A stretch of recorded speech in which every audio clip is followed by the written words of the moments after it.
Hello and welcome to another episode of the How to CEO Show. I'm your host, Murray Newlands. When you decided to become a CEO, the world changed. You can either crash and burn or you can build an amazing company. Building an amazing company is really hard, but we're here to give you the knowledge, advice, the skills, and the expertise to build that amazing company. So, a frequently asked question is, how is a CEO elected? And we're going to look at that in this show. If you've got a comment, if you'd like us to cover another issue, we'd love to hear from you. So, how is a CEO elected? Well, probably the most common way is, hey, I want to start a business, I start my own business, and I'm the CEO of the company. And that's because a lot of companies never get beyond one person, and that person can definitely be the CEO of the company.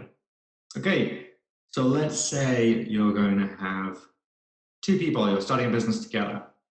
Who is the CEO? Well, why would you choose one over the other? That's the real question. Often the answer is one person has more experience in running a company.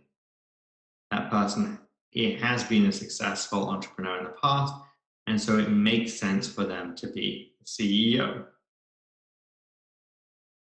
Another answer to that question is, hey, maybe we have co-CEOs, but that can be difficult. Who's going to take responsibility, ultimate responsibility for running the company? Who's going to say, I'm in charge and take responsibility, make those decisions, but also stand by them? And what happens when they go wrong? If you're a partner who's setting up a company with someone else and they make the wrong decision, what happens in that circumstances? Do you just decide to live with it?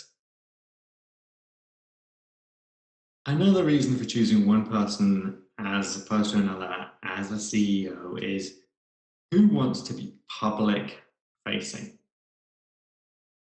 Let's take the smallest business which I set up when I first got started, and that was a designer marketing business. I set it up with my partner who was a graphic designer, but I was doing the sales and more publicly facing,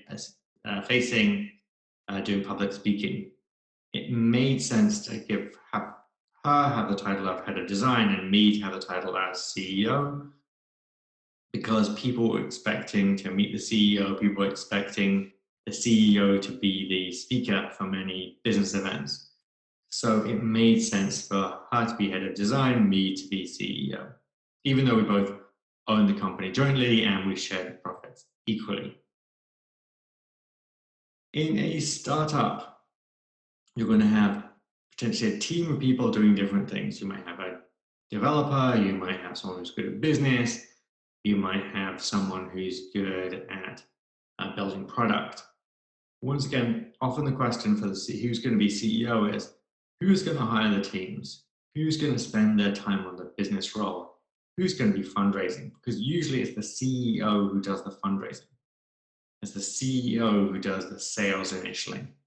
So once again, it's that public, in a startup, often it's the person who's going to be the most public-facing person who's going to get the title of CEO.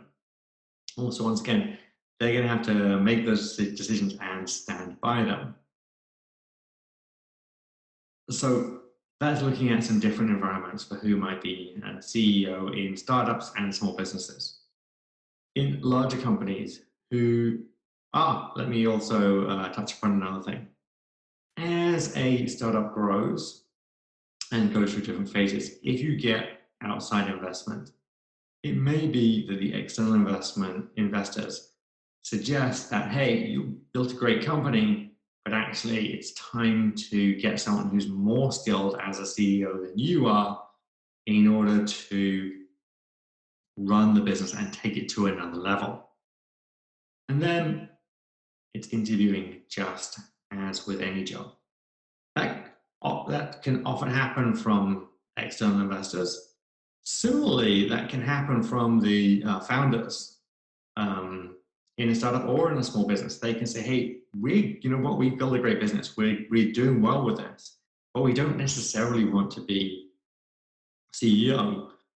And You can give some famous cases. Well, Google.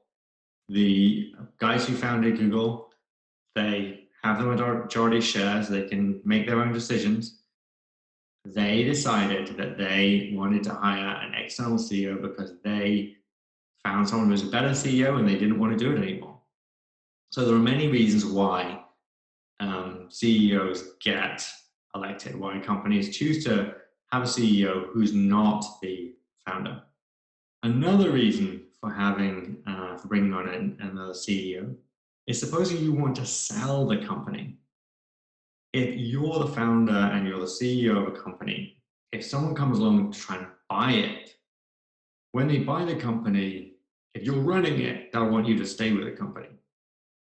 If you want to be able to step back from the company, whether it's you want to step back because you don't want to be the CEO, or whether it's, hey, I want to sell this company in the future and make someone else the CEO when I sell the company, they can move with the company to the acquirer. And so I can step out of it and I don't have to stay with the company. So there are different reasons why owners would choose to have a CEO as opposed to themselves run the company. Now, as companies grow much bigger, let's say that they're now owned by groups of shareholders, groups of investors, whether it's public or private, those companies go through changes, and it may well be that the company decides to appoint, let's say the shareholders decide to appoint a CEO. How is that done? Well, in many senses, that's done by who owns the control of the board. That could be who has the majority shareholding, could be who has the different types of shares, enable different shareholders to have different types of board seats, who can then vote on or off who is the CEO. Famously, that happened with Uber. The CEO got into trouble and a lot of pressure and was forced to step down, and then the shareholders decided, hey, who's going to be the CEO? They hired, often they'll hire an external firm, they'll hire a firm to go out and find CEOs, and they'll bring in a CEO from outside. They'll be voted on and they will be voted in as the CEO. Often they're looking for a CEO who comes from an executive team from a similar type of business, whether it's a technology business, but often in the same field. And so they're looking for experienced people who know how to run businesses. I'm Murray Newlands. You're listening to and hopefully watching on YouTube of the How to CEO show. Thank you for subscribing, and I'll see you next time.